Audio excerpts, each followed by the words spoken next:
Once I take up something, once I decide to do something, whether I like it or not, I give it my all. I must excel in it. I must do it superlatively well. So, though I hated classical dancing, I was one of the best classical dancers in the country. I hated my career in films, but I was the number one star of my time. And though I shouldn't say it, I really don't like politics, but people say I am a successful politician and a good one. Very good. I'm surprised myself.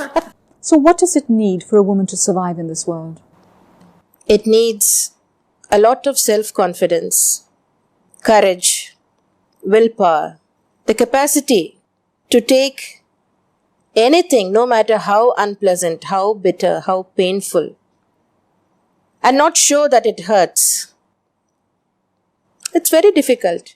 This is one of the most demanding fields in the world, politics. You have been attacked, humiliated, injured, jailed even. Don't you ever feel, this is not worth it? What the hell? I don't need this. I have felt it, but then circumstances were such that I could not escape what was happening to me. Nothing really was worth the humiliation I suffered when I was attacked in the assembly, on the floor of the Legislative Assembly on March 25th, 1989, in the presence of the Chief Minister, Mr. Karunanidhi, with both his wives watching from the VIP boxes. All his MLAs and ministers physically assaulted me. They grabbed anything they could lay their hands upon. Chairs, mics, a heavy brass bell on the speaker's table. If they had succeeded in banging it on my head, I wouldn't be alive today. My MLAs saved me that day. And one of them even tried to pull at my sari. They pulled at my hair. In fact, they tore out some of my hair. They threw chappals at me. They threw big bundles of papers, heavy books at me. That day, I left the assembly in tears, but I was also angry. I made a vow that day.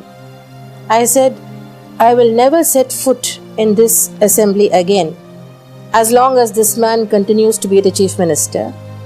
And when I do enter this assembly again, I will enter as Chief Minister. And I fulfilled my vow within 2 years. I did it. First and foremost, I don't think it happens in most civilized countries. I've never read any news reports of such a shameful incident happening anywhere else.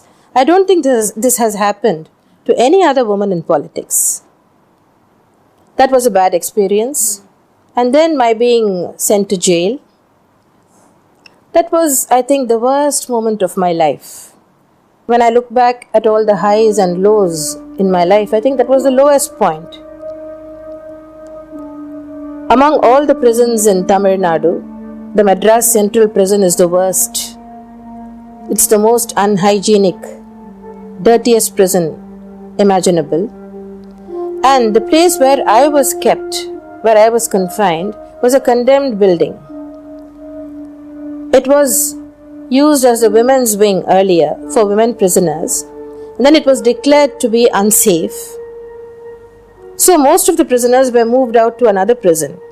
This was reopened in my honor.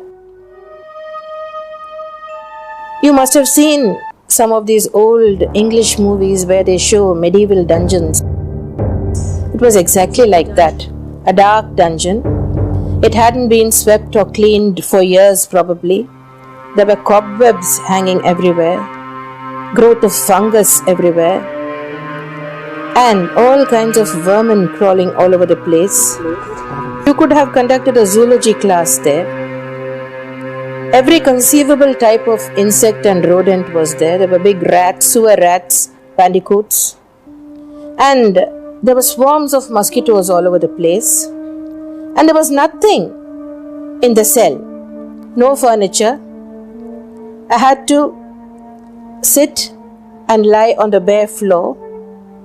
And there was not even a square inch of even space. on that floor. It was full of pits and holes, with vermin crawling out of each hole. It was the filthiest, most dismal place imaginable.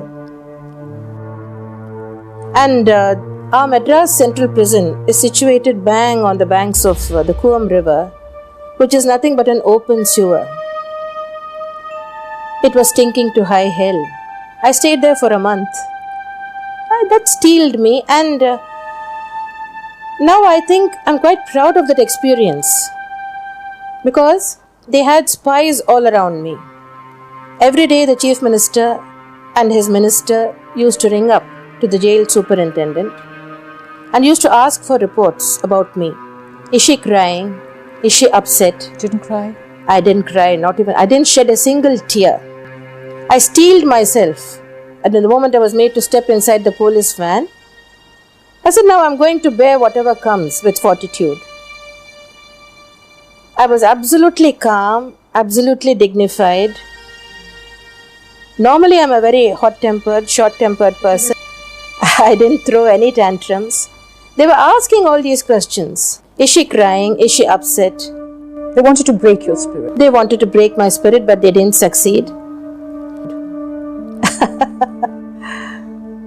It was one of the worst times in my life.